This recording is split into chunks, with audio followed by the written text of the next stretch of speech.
Attention, citizens. It's time for Super Pulp Science. This is Super Pulp Science, where we talk about how genre gets made. I am GMB Kamichuk.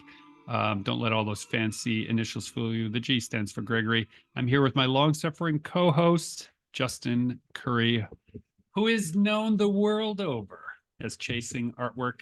We have also brought into the studio today, well, from the corner of the studio, anyway, Lyndon Radchenka, and he has used his magic and will introduce our very special guest. This is producer Dan's magic. This is not my magic. And we have brought Zach Schuster, also now known the world over as Zach Schuster, to talk about a trip that we took recently. You're bi-coastal now. That's right. You're bi-coastal. And we can say world over now and not be like assholes. I mean, we're still assholes, but we can say it. That's so true. Yeah, exactly. So if you are a longtime listener to the show, or you just tuned in last episode, you may have heard Lyndon talking about his adventures in France. And he mentioned that it would be unkind and unjust to tell the whole story without his co-conspirator, you, Zach Schuster. So we wanted to make sure we got you on the show. So for the dear listener, if this is your first episode, we make comics, books, graphic novels, intellectual property, and we take it all over the world and we try to make a go of it. But neither Justin or I have ever been invited to an international French graphic novel festival. And so we brought you, dear listeners, some people who have. Why don't you tell us about where you went and why you went there? Zach, tell us. We were invited to go to Angoulême, which is a big comic expo in France, due to our book coming out from a publisher who has contacts there, at Bay Press. They've gone several years in the past, from what I understand, and when we had a book with them, they said, hey, why don't you come to France? And we said we would be crazy not to. We were also crazy too, due to a whirlwind of funding shenanigans, but it was a great trip, and it was more than worth it for both Lyndon and I'm glad we made the journey together. What's Lyndon like to travel with? Oh, no. Oh, he's just as awful as he is the rest of the time, but we all put up with it, so. No, he was amazing. He speaks some French, and I speak no French, and that was invaluable. So I owe him a great debt, and I should stop bad-mouthing him on this recording and the rest of the time. Our first day in Paris, which we had to travel to before going to Angoulême, Zach bought some inserts for his shoes, but he didn't read the packaging. So he actually bought insoles that didn't work, and then he asked me to take them, to return them at the store, while no one speaks English. So you were literally standing on the shoulders of a giant here. Well, they don't speak, like, they do speak English, but only if you speak some French at them first. If Lyndon can bumble his way through the start of a conversation, people are super cool. When I try without any French, it does not go well, which I respect. I get it. I'm the guest there, and I'm not good. Although, at the time of this recording, I am 40 days into a Duolingo streak, so I am on top of it. Trying to learn enough French to read all the comics I bought when I was there, but that we will get to later. Okay, so for like a lot of our listeners are probably more familiar with comic conventions and craft sales and like events like this. Trade shows, yeah, more traditional trade shows. This was something completely different. So for the listener who has no idea what this event is, can you kind of explain it a bit more, the setup of it, how it compares to something that we might have over in North America? Yes. You're the featured guest, so all those important questions are yours. Yeah, it just, I'm looking at the screen, I looked back over, and there's 3 people staring at me expectantly, and it's just... It's on you, but you don't have to be polite. Oh, hi, Dan. No, I will be polite, except to Lyndon, by policy. The biggest difference there, I'd say, is here it's a lot of, like, cosplayers and people there for the stuff that isn't comics, I find, more and more these days. Gets a lot of people in the door to find out, oh, hey, these comics are cool. But they're there about the books. That was a lot of the word there. I just heard it. They are there about the books, and there are just like adults lining up to go meet their favorite artists and read books and talk about books, and they print so many more, and they're all hardcover.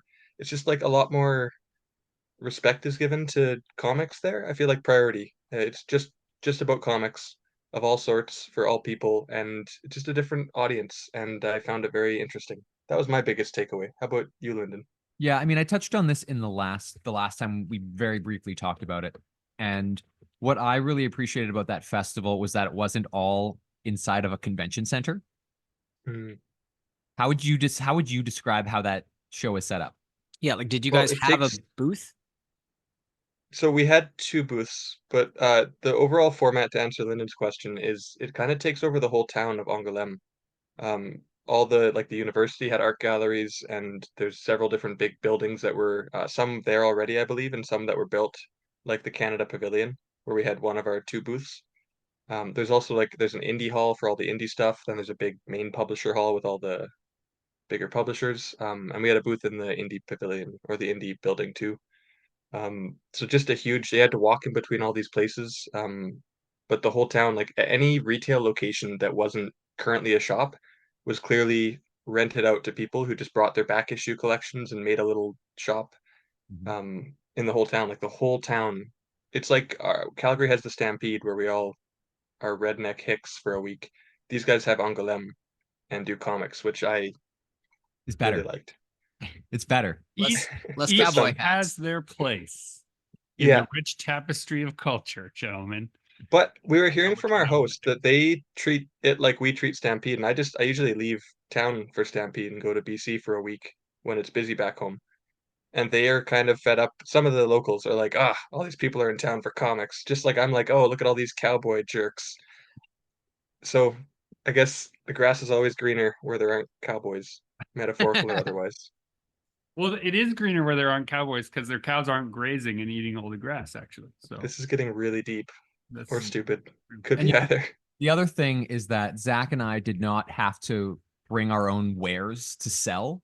The publisher brought that. We did not have the logistics of moving stock, taking money, dealing with any sort of currency whatsoever. We just showed up and signed books.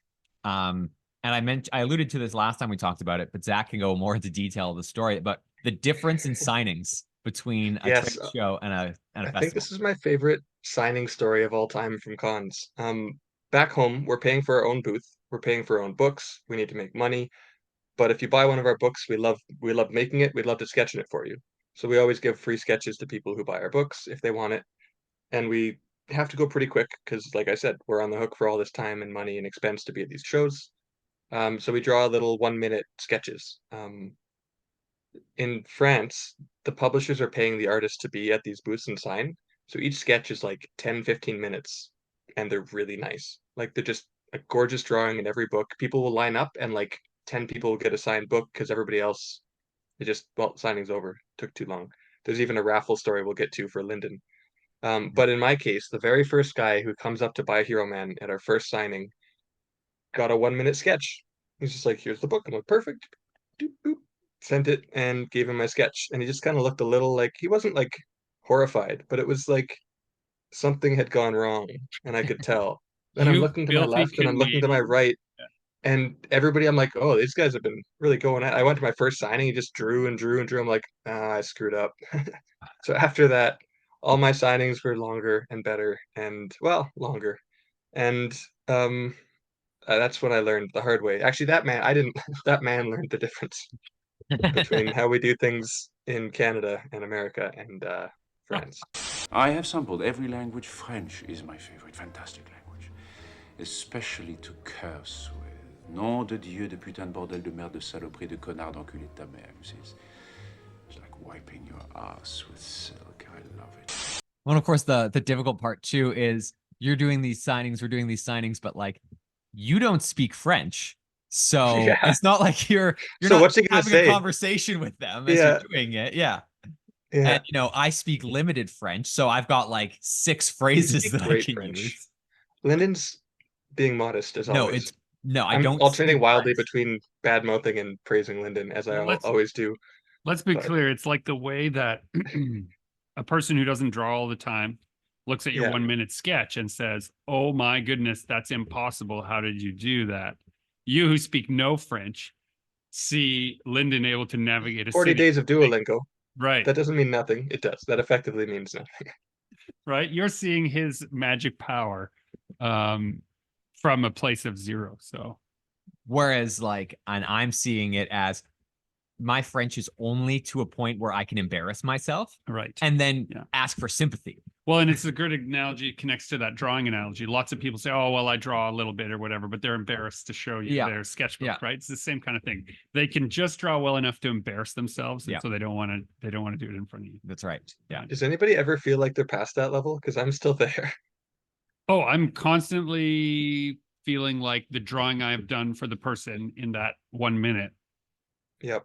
is almost an insult to the 1 minute they spent waiting for it. Yeah, by Yeah. doing my best. But I know. yeah, I do feel sometimes like, ooh, that one, that was a sting. Especially with the dead work books that we send around. You see 3 gorgeous drawings and then you mess it all up and hand it to the next person. See, I prefer it if I haven't seen yours or Steven's in the book, because Oh, then I never feel want to like see Stevens again. that's right. I feel the bar is nice and low if your drawings are not in it, and I can just whip off something. But if yours are there, I'm like, okay, it's 5 minutes for this guy. I think That's why we the- got to hustle to sell the books ourselves, not Yeah. have you guys right sell to them. be the first drawing. I think it's really important for the warm up as well. Like when I get there first thing in the morning, I'll sit at my booth and I'll draw in books because one, it creates like something for people to come over and look at, and two, it just warms up those drawing muscles, because I find if I don't do that and then somebody buys a book, that first drawing of the day is usually a bit of a doozy. Like Yeah. it's not, you're not quite warmed up yet. So It's like starting the car in the corner. Yeah. It's like, oh, I'm sorry, but here's your book. yeah. Zach, why don't you tell us about the difference between the comics we're used to seeing here and the types of books that we saw while we were over there? And this connects to the Um, idea that none of us are any good compared to French artists, too. Yes. Yeah. Well, Because yeah. you bought how many I'm- books that you can't read? I haven't counted on purpose, but it was a lot. It was basically a duffel bag with 2 stacks of big, heavy hardcovers, and then my clothes were like shoved around the tops and sides as protection. And it was very heavy. I spent all my money, and I can't read any of them, but I'm working on it. I lost my train of thought. Why would you A lot buy all of comics. those books if Yeah, why you would you buy can't a read them? duffel bag full of books you can't read? They're pretty, and you can't get anything like a lot of them here. Just yeah, like we said, the art's just amazing. I ended up buying very similar books to what I would buy here, more like adventure stories and a lot of all ages kind of comics and stuff I make. But there were so many other topics. Like I feel like here we have a lot of superhero stuff. We got indie sections, but they're all I don't know. There they had a lot of like comedy books and humor and slice of life and noir and just big fan bases for all of these things. Yeah, Whereas here I feel like it's a little more narrowly focused. I was saying before that when I had the comic store, we would bring in bande dessinée, Bande dessinée, yeah. close enough for me. Slice of life books, 100 pages, 200 pages, where no one throws a punch, no one pulls a trigger, no, like murder isn't the point of reading the story, and just these gorgeous books. And lots of people would buy them from the shop also who cannot read French, just for the sheer craftsmanship of the illustrations therein. And so there's a difference in the marketplace about what is accepted as literature, I think, and what can be perused at your leisure, what you can read at the beach, what you can read on the metro. It's different here. The other thing that I really appreciate is just the format of the books there. Like the standard comic book there is a hardcover book. Yeah. It's 8.5 by 11 or bigger. Even if it's only 30 pages, it's still a hardcover book. Something just occurred to me, Cool. gentlemen, since the grass is always greener where there are no cowboys.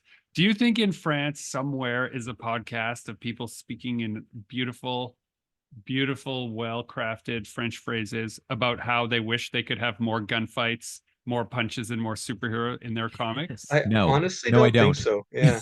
They kind of treat comics like we treat manga. Not that I don't read manga too, but Yeah. it's looked down on a little bit by the average reader there, where it's just kind of like, oh no, I read these. Like I don't read American comics. But I'd argue There was one or two here, bigger publishers. Yeah.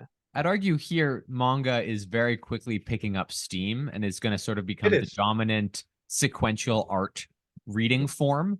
I But agree. in France, I don't But there's remember. still that bit of a Yeah, there's a bit of a stigma, I but don't I know. don't know if you remember. Someone was explaining to us that if your work ended up in the part of the comic book store that had Western comics, you know, your big two, Marvel, DC, it was sort of ignored. And like that corner Mm. of the store was largely ignored Yeah.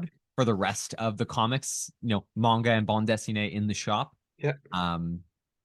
I wonder if it comes down to the way the market functions in the West. So, for example, everything in the modern bookstore in the West is about cost per unit.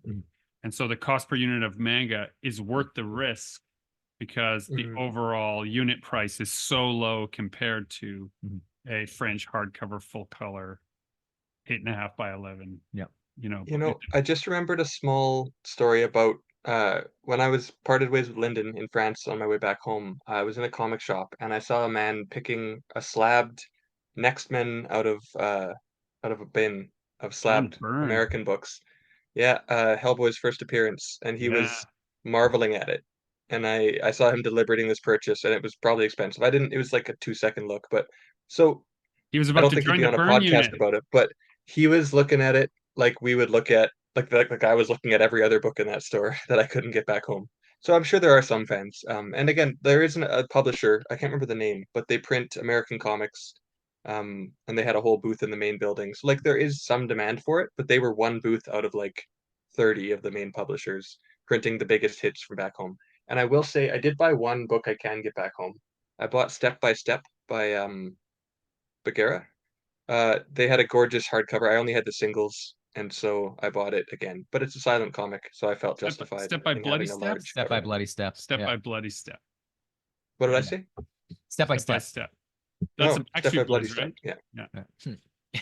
Yeah. New Kids on the Block. That's the same, Yeah. right? Same It's thing. right. It's the same. Okay, so gentlemen, I've listened to this podcast. I believe wholeheartedly now that I have what it takes to make a big splash in Angoulême. How do I get there from here? How does the dear listener become you? How did you, quote unquote, get invited? So we got invited because we have a book coming out later this year called Hero Man, and our publisher at Bay Press has made it their business to become involved in the international publishing world. I don't, but there were people there that were not from a publisher. Like there was the organizer of the Vancouver Comic Arts Festival who was there. Yeah. Wait, the VanCaf people were at VanCaf was in Angoulême. Our friend the Don, I don't know if he was there with the publisher, Don Sparrow. I'm not actually sure. Yeah.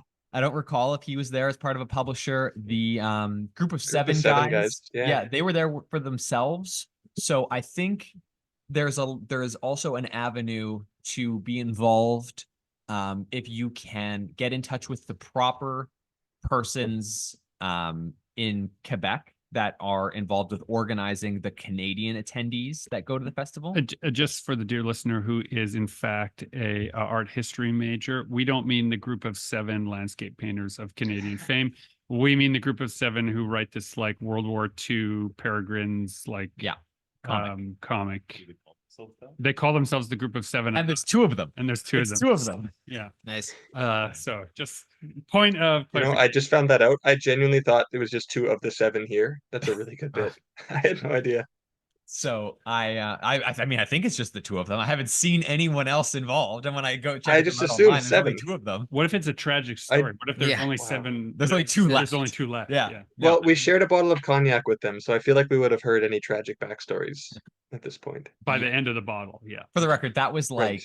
like back alley homebrew cognac, for the record, in France. That you drank under your table at the festival? No, it was once the festival had closed. Oh. Just out of an unlabeled bottle We had to bribe a security guard to let us stay in the pavilion with with said cognac. We bribed him with Yeah. cognac. Something to eat? Drink? Of course, such things are contrivances like so much here, for the sake of appearances. So I think there is an avenue if you can get in touch with the Canadian cultural Institution. Attaché? Yeah, what they have an That's a actual French name, word, but I'm too, blanking isn't it? on what the institution name of it is, and they do a lot of the organizing, or did a lot of the organizing for this specific event to get all of us over there. And so I think there is an avenue in that way if you don't have a publisher who's associated with it. I have a logistics question. Maybe you guys don't know the answer to this, but how did you get all your inventory there? Who shipped ahead of time. But like just a bunch of boxes, a pallet? Well, I mean, I'm not going to speak for the other books that were there, but I personally brought our Hero Man copies okay, so myself. you brought yourself Yeah. Going into France, border security, bringing books to sell. Yeah. Any issues? So we were not selling them. They had a clear not for resale sticker on them because they were a proof copy. So I was not selling them. I was just transporting them. But in terms of border security, the customs at the Paris airport was a machine. I didn't speak to a person. Right. They just scan your passport, they take your picture, and you walk. Oh, like not a metaphorical machine. No, it was an actual machine. And I just walked through a scanner. Becoming more like I've done that a couple times too. Canada and the U.S. Like certain airports, you don't talk to a person depending on it's much scarier. Yeah. So there were no questions that I had to answer. All the work, the books. I had about 30 or 40 copies of the book. They all said not for resale, for promotional use. So the limit with that is usually 15. Well, 30 or 40, that's intent to sell. I had no intent to sell, and no one stopped me. International incident. I was just forced to carry these books with me the entire time until we arrived in Angoulême. Now, I happen to have some photographic evidence of your time there. Do you want to explain this photo I have? So for the dear listener, I think it's important to describe the two gentlemen who are on the podcast now, Lyndon and Zach, are both in this photo, surrounded by dignitaries, men and women in suits, a giant Canadian flag. Lyndon, in the photo, looks like he knows what is happening. Zach, in these photos, looks so pleased to know Lyndon and to be standing as close to Lyndon as possible in these photos. I'm all talk. He's pretty great. Can you tell us what's going on in this set of photos? So we were wrapping, I think this was the Saturday of the festival, and the day was starting to wrap up, and we were sitting in the Canadian pavilion, I think after one of our signings, and the organizer, Thomas Louis, came around the pavilion, basically saying, the minister is coming. The minister of the French minister is coming to the pavilion. Basically stand to, get ready. And so Zach and I were kind of hiding in a back corner for most of this. The politicians are coming. The politicians exactly, are coming. Yeah. And so eventually the minister of culture showed up. The French minister of culture showed up, and they were doing the rounds. They were passing through the pavilion, and I'm not gonna pretend that I had a good reason for it. I just said, "Oh, I'm gonna get up and I'm gonna go meet the minister." Yeah, because you're shaking hands like a dignitary. Yeah. So as they were passing through, I kind of chose my spot in the room strategically so that they'd essentially have to walk through me. And as they came towards me, I, again in very bad French, I thanked them for inviting us and allowing us to attend the festival, and apologized for my poor French. And they said, "No, your French is good," but it really wasn't. And Zach followed me, I think, in that story. Zach was, I'm going to come too. That describes the bulk of our trip, I'd say. And Zach followed me. Although Zach has a little bit. I follow. In one of these photos, you have the bearing of a security officer. Like you're looking, because you're quite a tall man, so you're looking down and like keeping an eye out. Like you're not interested in the conversation because you're looking for danger. I know now that it's because you didn't understand what anyone was saying. So, but this reminds me of another photo from your ancient past, Lyndon. Oh, no.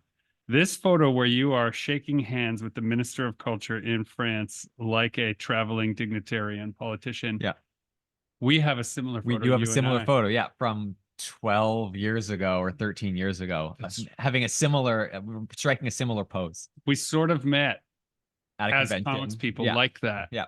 And Lyndon asked, "Can we take a photo?" And I said, "Only if we take a politician style photo." Yeah. And I just did it as a joke. Yeah. And so we did our very best And I was training. Little I did was I in training. know Yeah. that I was pretending, but you were the real deal. I got a story too. You did it for FanQuest too. You did one with the mayor, remember? I did do one with the mayor. Yeah. Pablo, so that was Yeah. kind of cool. Now He was Judge. born- Now Judge Brian Bowman. Oh, is he a judge now? He's a Oh judge God. now, yeah. All right. You know, he judges us.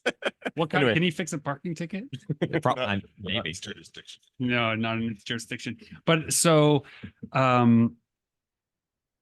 you keep passing over this idea of you having a signing at this international book festival. Yep. I guess that was the done thing. That's how you would know when to be where. That's since right. They were scheduled signings, and otherwise We you were didn't free man the to booth. do whatever we wanted. Yeah. Ugh. So we Which got was shopping. Yeah. So Focus. and actually, Zach, I didn't have a chance to really get into detail with you on the trip about this. So on the record, you can now tell the story. As someone who doesn't speak any French, how did you find the experience of traveling there and interacting with people and, the quirks of the French people? Because, I lived there for a year. So all of the sort of mannerisms and patterns I was used to and very comfortable with. But as someone who historically had a terrible time in France last time you were there, can you talk a little bit more about what that experience was like and being at a French festival was like?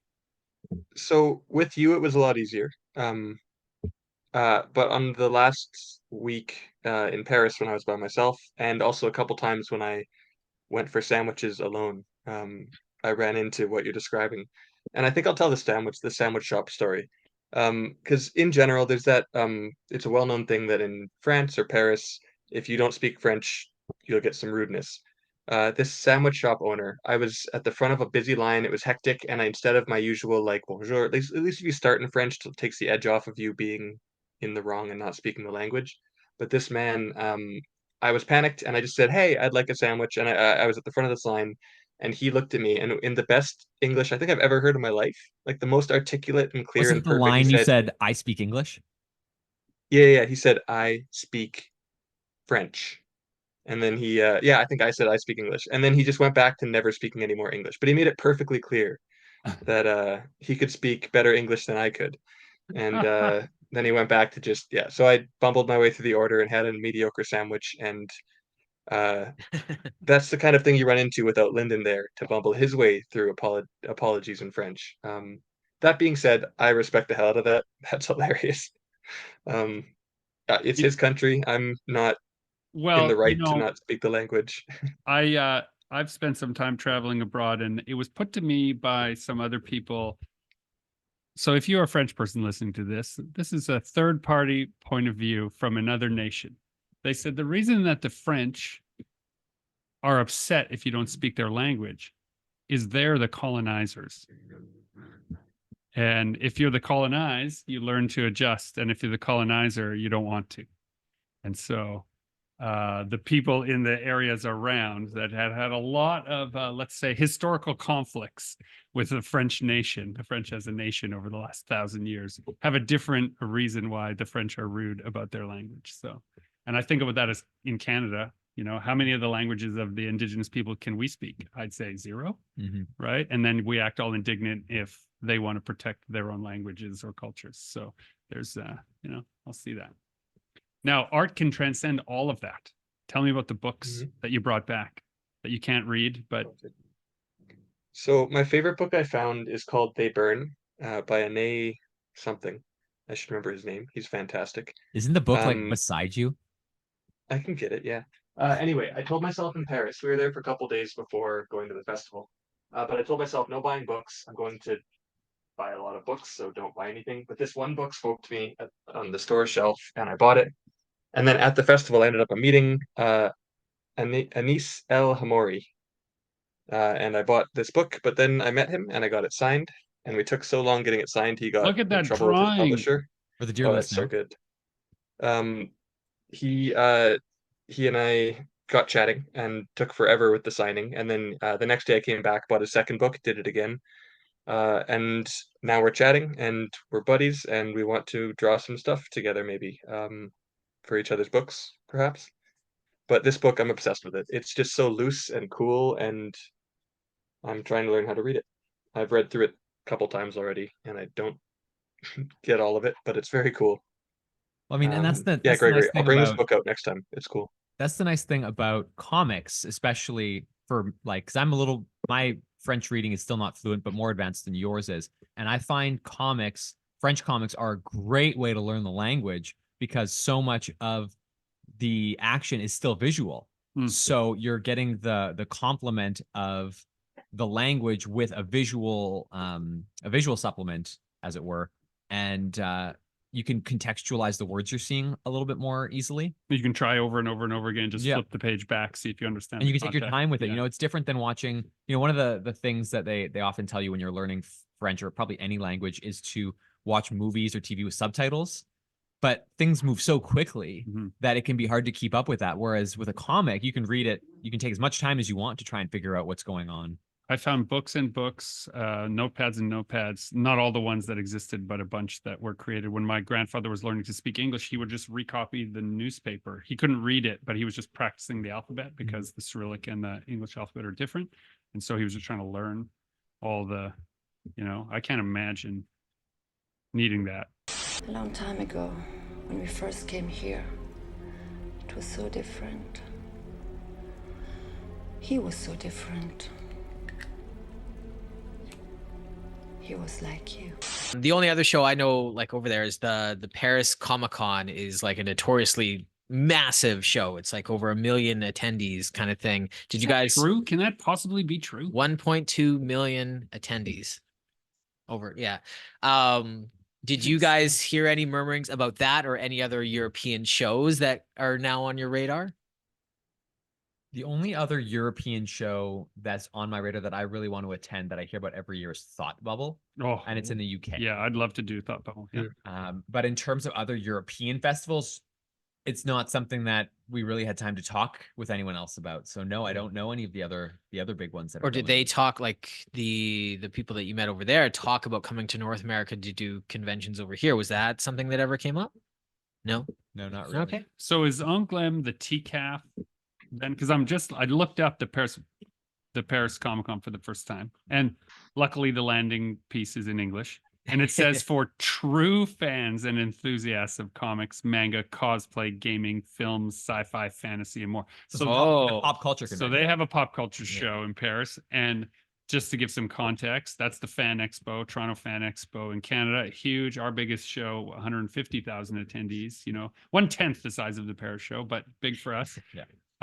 And the TCAF crowd and the Toronto Comic-Con or a Fan Expo crowd, not the same different people at all. I wonder if it's the same. I bet it would be a similar thing. Yeah. Whereas Angoulême is like a literary festival, though albeit focused on comics.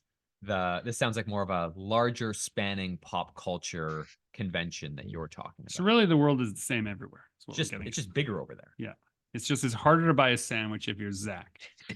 That's right. Yeah, Zach, I was going to say for the listener who, to add some context, Zach and I we flew to Paris together. We were jet lagged for 2 days together, and then we took the train from Paris to Angoulême for the festival. And then at the end of the festival, Zach and I parted ways, and I spent a week there with my wife, and Zach spent 5 more days back in Paris. Something like that, yeah. On his own. So how did you fare that week after we split up? Good. I was pretty burnt out from all the people at the expo, and so I mostly stuck to myself. During the days, I'd do tourist stuff. Like I did the Louvre, I did the Musée d'Orsay, I did the catacombs, which last time I was there, they were closed for a strike. This time I loved it. I took a bunch of reference photos I'm going to put in a comic one day. So many skulls. It was so cool. I love stuff like that. But anyway, during the day, I do a little thing like that, a little excursion, and then in the evenings, either my hostel had like events at night, like one night there was wine and cheese, so I did that. One night it was beer pong, so I didn't do that. I met up with some friends in the evenings that I had met at Angoulême, like Lyndon's friend who made Moondeer, whose name I'm Johan. Sorry. Ewan. Yeah. Ewan, sorry. If you're listening, I'm so sorry. Ewan and I met up for a beer. It was lovely. I met up with my friend Dito from Angoulême. Just had a pretty chill week. I didn't do anything crazy. I was pretty fried after all those people. Yeah. Attendance of this show, do you guys have a rough idea? Or comparing it I to would, I'd something? need to look it up. I don't remember. I know it's bigger than any show here in North Yeah, America. like just a it's- silly amount of people it's- nonstop. Yeah, it's the largest show in They're Europe. saying 200,000 on the site every year. I didn't hear about this year, but yeah, 200K. Yeah, And I believe a lot it. of people. Yeah. It's wild in the scale, right? But it's about 10 times. It's interesting because their big Paris convention is 10 times the size of our biggest show, and their TCAF is about 10 times, Yeah. 10 times the size of our smallest show. Of our know? of our comics festival. Yeah. Yeah. So that's just the economy of scale. Now, is that, do you think we're just pontificating now, just the wider readership? Like it's people from lots of different countries coming into. I also think that comics in Europe are not treated as a children's medium the Right. same way they are in North America. Right. I think that there's a widespread stigma here in North America that comics are for kids and they're for collectors. Right. And that's it. I blame Archie for that. Right? Archie? Yeah, because it's the only one that held on to its newsstand presence. Yeah. Once newsstand comics went away, you can still get Archie at the newsstand. So people assume the only comics that exist are Archie. Well, and superheroes. Yeah. Because that's it. And it feels as though, the subject matter in European comics is so much wider than we have here in the West, in the sense that, or at least accessibly, in the sense that you can go into a French comic store and you can find a book on any subject. They have, autobiographical, biographical, fiction, nonfiction, comedy, erotica, like the adult only books, kids only books. That sort of, you can find anything, and in like varying levels of illustrative skill.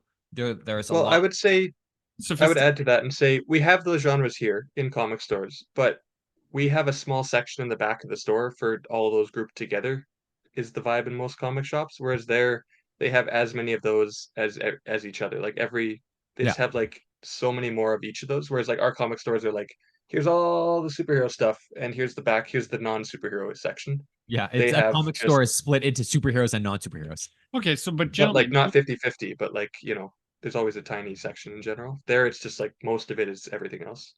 you gentlemen brought a superhero book to Angoulême, though. We did. I mean, it's a satire, but on Yeah. its surface, if you don't look beyond the cover, Yeah. Hero Man looks like almost a retro style, almost pulpy old superhero. How did that go over to this audience? I'm not sure if it was my own insecurity, but I do feel like there were people who looked at us and passed by that would never have even who were just not into the idea at all. I'm pretty sure we got looked over because of it by and some we people. we kept getting introduced as Yeah. people who made superhero comics, and we're like, oh, please stop saying that. That's not true, even a little bit. We swear to God, it's the last time. Yeah. Won't happen again. Okay. So on that note, like usually if I go to a show that's very inspiring, I leave with like plans for next year, right? Like if I were to go back, I would do this differently. What was that for you guys? What would you do differently if you were to go back? Zach's gonna go back with more French. Yeah, well, that too. But I'm saying I think it's kind of different there because, like I said earlier, at our shows we have to improve and make money. There, you kind of just make the shit you want to make, and people will find you if they want it because it's just not so tied into like making your table back. But is that just our So I don't perception? know. Like, did you talk to anyone there? Like the friends that you made at the festival? Yeah, so like How they make you it? and the publishers are paying them to sit there and sketch in the books for people because it sells more books. Right. So it's just kind of like it was taking time out of him drawing his next book, and he's a very busy guy. But you're getting paid to be there, and that just takes all the hustle out. Not in a bad. That sounds. I don't know. I thought it was just seems like a rosier arrangement to me, but there could be downsides I'm not aware of. I don't know. Yeah, I mean, Getting paid to draw. There could be downsides. I don't know. I don't know what the we would call it an advance, but I don't know what the page rate is in Europe for someone who's working on a book, Mhm. I get the sense it's probably lower than you expect it to be. But like what I'm getting, like, do you guys, was this kind of more of a green light? Like I should do more of what I want and like less of what I think people want or what the norm is. I think I should just do whatever weird thing I want. Was it Well, let's kind of, face it. I do that anyway, to be fair. I know, I know. We all have that in common. That's kind of why we know each other, is because Well, I think that's part of the the external success, pressure, right? yeah. When the viewer can tell that you're trying to pander, like it pays off. That's why, like, you know, so many shows and movies that are really trying to do what they think will sell, like those flop because you can just taste it, right? Yeah. And when a director, a creator comes along and does something that like really means something to them, those are the ones that stick. What I thought was really interesting was that the megastars there in the industry are not the megastars that are here.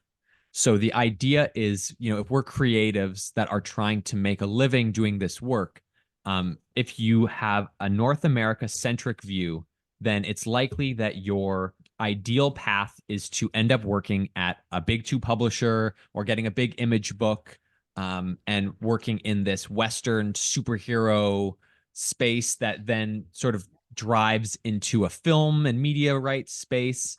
But then you go to a book festival like Angoulême, and none of those things matter. Like we actually had someone at the festival say to us, "What's Image Comics?" Because they had no idea. And so the idea that there's an alternative market to graphic novels that is sort of the opposite of what we're used to here is both sort of scary, but also sort of liberating in the sense that the giant, it's a lot of work to get a big two book here and to get a big title at Image. And so you work so hard to try and be successful at it to then turn around and go, oh, this means nothing somewhere else. Right. All this work is basically is not, I'm not going to say useless, but is not the same value as it is here in North America, is scary. But then you realize, but over there's a market for the other things that we would probably reject here. I had dinner with Howard Chaykin once, and he would say, you know, everyone wants to take the king's shilling, but if you travel around, you realize it doesn't spend the same in every country. Yeah. And so this is a good The example. same idea of that, right? yeah. So I'm sorry, you had dinner with what? That's amazing. Howard is a very interesting man. Yeah, 100%. Recommend anyone Holy who crap. can have dinner with Howard Chaykin, you should do so. Puis-je vous aider? Yes, we are here to speak with the Merovingian. Of course. He has been expecting you. Follow me. But it's different in, like, when we usually talk about coming from home from a show and saying, what would I do different? Usually we look at it through the lens of how can we, you know, improve our booth? How can we sell more things? How can we make that trip, the next year's trip, more successful in some fashion? How can you light the crowd on fire? Yeah. And it's a little different in the sense that at this festival, you know, we didn't have control of our stock. We didn't have control of our display. Right. Oh, that would drive me crazy. We were just at a booth. The booth was already set up. You'd show up at the beginning of the signing and then you'd leave an hour later. Justin, we put up a little sign that said the name of your book. And that's it. It would be like you showed up at a booth and you took a Dragon Nanny, you put it in front of you, and that's it. That's your display. That's how you're attracting people.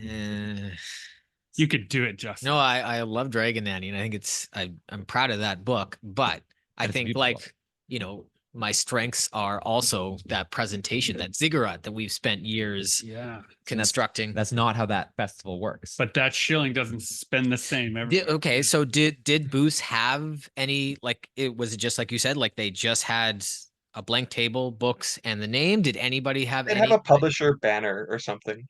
But it then would just be one of those books, and that's it. collapsible banner stands, and that's it? Depending on the booth. Yeah. So when you went to the big market where all the large publishers were, think of it more like in the sense of a craft show style setup where you have almost like a storefront within the tent. They build a store. Yeah. They built a bookstore within the tent. Go ahead. The Zach. one manga booth in the manga pavilion. Oh yeah, there's a whole separate building for manga. Yeah. They built a giant Gothic castle, so Yeah. that was actually fairly showboaty. But then in the indie booth tent, It was a lot more like you had an 8x8 square, and at the front of it, there was a table set up across the front, and you hang a banner across the front of it, and a backdrop behind it, and that was it. And you had books, stacks of books on the table. It's almost like an indie thing. Like the more subdued, the more legit you are, right? Like if you need to dress it up, then there's something off about you. Well, I just think it's the sense of those indie publishers, they don't get the same leeway to build a store. And you don't have the same footprint space available to you as a major publisher. But also, if you're not having to compete with a cosplay alley or a major film star guest, then you don't need all the pomp and circumstance in that attention warfare that we have to fight every day at regular. But I think just the way I'm built and trained, I love thinking about the like how it's going to display and what I can do to bolster the display. Like my next book, I have plans to like a chloroplast cutout that has like a paper towel, like it's a multi-layered chloroplast cutout that's going to sit on the table, display the book, and then also have like enamel pins that are going to tie in with the book. Like I love planning all that stuff. So like to take that away and just have the book flat on the table. Isn't the book enough? When will it be enough? I just love all the add-ons that you can do, all those fun little things to make it like more than just a book. Get me so excited. Oh, I'm going to be isn't the book experience enough? Well, and so I'm struggling. No, I'm exactly the same as you. I want to build a giant 40-foot tall tower every time I have a lunch. So I get it. You know, the difference, and I'm sitting here struggling to come up with how I would phrase this. So forgive me if I do it wrong. But at these say it in French first. No. At the booths, and I'm gonna focus on the major publisher booths. So if you can picture, you have a bookstore storefront where you pick up your books, you take them to the counter, and they say, okay, there's going to be a signing for this later. And beside that storefront is a long table. Think of it like the celebrity alley at a convention, right? Where it's just person beside person beside person beside person with a lineup leading up to that table. Yeah. And there's the signing. And that's how one publisher sets up their display or sets up their storefront. But some variation of that is every single publisher there. And so the signings that you're doing as a creative, you know, you are not responsible for increasing the sales of your books at that festival. Sort of by the time you are arriving there at a signing, your book is either known or unknown. The work is done. There's nothing you can do once you're there. Yeah, you're not trying. It's a different shape for sure. Yeah. So that's how I would describe it, is your signing or your book sales rest on the laurels that you arrive at the festival with. Like if you are already famous, if your book is already successful, they're going to sell lots of copies. Right. There's no, you can't game the system. You can't build up a fancy display to increase the sales. You can't entice new readers at the show. You've done it's brings done. us around to that book. There's no festival. magician's tricks up front. Yeah. When we first launched Cassian Tonk, there was a person who gamed the system. Perfect story. Tell this story. Beautifully. Yes. So we go to this book festival, the Toronto Book Fair, which happened 1 year only. Yeah. Because they wildly misled every vendor there to the scope of the event, the size of the event. Hundreds of thousands of people will attend this enormous, and so they attracted 3,000 people attended. Yeah, they attracted all the big publishers. Scholastic was there. Scholastic was there, and HarperCollins, and like if you've bought a book from a major bookstore chain, one of those publishers had a booth there, and some of them had very large booths and had put in a fair amount of infrastructure, but one booth stood above them all, like actually high above them all. You could see it from anywhere, and it looked from where you were like a giant tower of moss and forest that rose almost all the way to the ceiling of the convention space, and 25 feet tall. Yeah, at least higher, because it's just our memory now to prove it higher. And everyone went to check it out. They had one book. Yeah. There was only one book. It sold one book, and you entered into this little forest area. It was a tunnel, a completely enclosed tunnel. Little tunnel, and you would go inside, and then there was a stack of the books in this little forested area where, in my mind, in my perfect memory of it, it smelled like pine. It was butterflies. And then this like wizardess would sign the book, and thank you for coming to see my book. And yes, it's the only book that this is the debut. And we were very first book. Yeah. A debut author. Was it self-published? Yes. What? Oh my God. Debut author, first time out the gate. Don't remember the name of the book, honestly. Nope. I have it though, because I Me did buy I did buy a copy. Did you And read it? I hope it's here in the studio somewhere. so hold on, I'm gonna tell the whole story. So I come out and I've stumbled back out into the convention, right out from the Mystic Woods, and I'm holding the book, and my hair is tousled. Right, It's a day later. yeah, it's a day later. I'm not sure. Fell into the fairy circle, and so I'm standing around, more interested in the display than the book itself, like just the whole experience. I was like, wow, okay. And so there's this older Magician's fellow. trick. Yeah. Yeah, the magician's trick. I want to see the magician's trick. There's an older fellow standing there, and he notices my notice, and he says, "Hey, what do you think?" He puts his hands in his pockets, and he says, "What do you think?" And I say, "Wow, this is quite like you outdid Scholastics at this thing, and it's the author's first book." He said, "Well, that's my wife, and I do technology trade shows." Like robotics and Robotics, machinery. yeah. He says, "Well, we might spend $500,000 to $1 million on my the God. booth display for the sake of a single client that might come along Yeah. and make your whole year." He's like, so when my wife is like, "Oh, we're gonna do a book fair," Yeah. I rolled up my sleeves and I thought what we should do. And she kept holding, he told me, she kept holding me back. No, we should not this much. And it just got bigger. But honey, it's your first book. We Yeah. need to make a big splash with That's this. right. Yeah. And so a couple of things about this. Amazing that they had the capacity to do that.